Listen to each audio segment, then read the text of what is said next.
हिंदू धर्म में मांस खाना मना है या नहीं है, इस संबंध में कई लोगों के मन में भ्रम है। शाकाहारी भोजन को हिंदू धर्म में उत्तम माना है। मांस खाने को लेकर कोई सख्त अनुदेश नहीं दिया गया है। आओ जानते हैं इस संबंध में महत्वपूर्ण जानकारी। वेद ही हिंदू धर्म के धर्म ग्रंथ है। वेदों का सार उपनिषद और उपनिषदों का सार गीता है। यहाँ तीनों का मत जानेंगे। वेदों में मांस खाने के संबंध में स्पष्ट मना किया गया है। वेदों में पशु हत्या पाप मानी गई है। वेदों में कुछ पशुओं के संबंध में तो सख्त हिदायत दी गई है।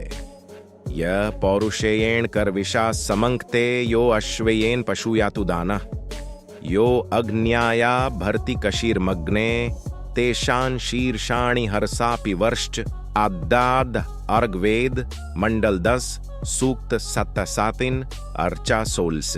अर्थात जो मनुष्य नर, अश्व अथवा किसी अन्य पशु का मांस सेवन कर उसको अपने शरीर का भाग बनाता है, गौ की हत्या कर अन्य जनों को दूध आदि से वंचित रखता है, हे अग्नि स्वरूप राजा, अगर वह दुष्ट व्यक्ति किसी और प्रकार से न सुने तो आप उसका मस्तिष्क शरीर से विदारित करने के लिए संकोच मत कीजिए। गीता के अनुसार गीता में मांस खाने या नहीं खाने के उल्लेख के बजाय अन्न को 3 श्रेणियों में विभाजित किया है। बस सत्व, 2 अज और 3 तम। गीता के अनुसार अन्न से ही मन और विचार बनते हैं। जो मनुष्य सात्विक भोजन ग्रहण करता है उसकी सोच भी सात्विक होगी।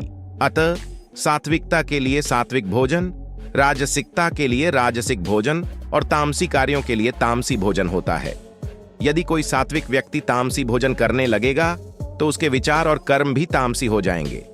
मांस 2 तरह के होते हैं, राजसिक और तामसिक।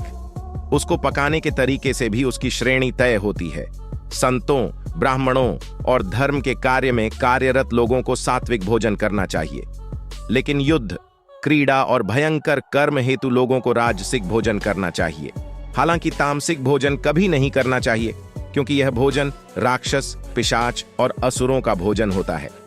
तामसिक भोजन में अच्छे से नहीं धोया गया मांस, बासी भोजन, खराब भोजन, बहुत तीखा और मसालेदार भोजन आदि। सुश्रुत संहिता अनुसार, आयुर्वेदज्ञ सुश्रुत अनुसार रोगोपचार में शरीर की पुष्टि हेतु कभी कभी मांसाहार करना जरूरी होता है। सुश्रुत संहिता अनुसार मांस, लहसुन और प्याज औषधीय है। औषधि किसी बीमारी के इलाज हेतु होती है, आपके जिह्वा के स्वाद के लिए या इसका नियमित सेवन करने के लिए नहीं होती है। आज भी मछली का तेल, सांप के जहर से अनेकों औषधि का निर्माण होता है। इसी तरह बकरे की हड्डी के रस और खरगोश के खून का भी औषधीय उपयोग होता है। इनके उचित सेवन से रोग नष्ट होते हैं। इस तरह यह देखा गया है किसी विशेष रोग में कुछ पशुओं के मांस, हड्डी या अन्य अंगों का उपयोग होता है। पशु बलि प्रथा, देवताओं को प्रसन्न करने के लिए बलि का प्रयोग किया जाता है। बलि प्रथा के अंतर्गत बकरा, मुर्गा या भैंसे की बलि दिए जाने का प्रचलन है। हिंदू धर्म में खासकर मां काली और काल भैरव को बलि चढ़ाई जाती है।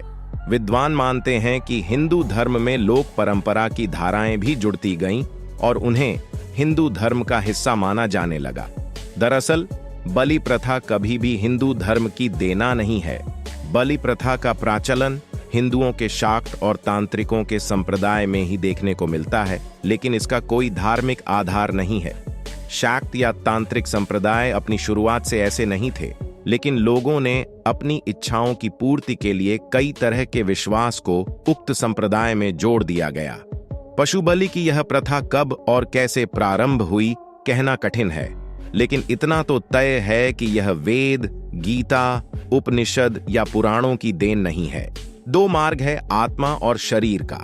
अतः आपने सामने 2 मार्ग है। पहला है आत्मा का मार्ग और दूसरा है शरीर का मार्ग।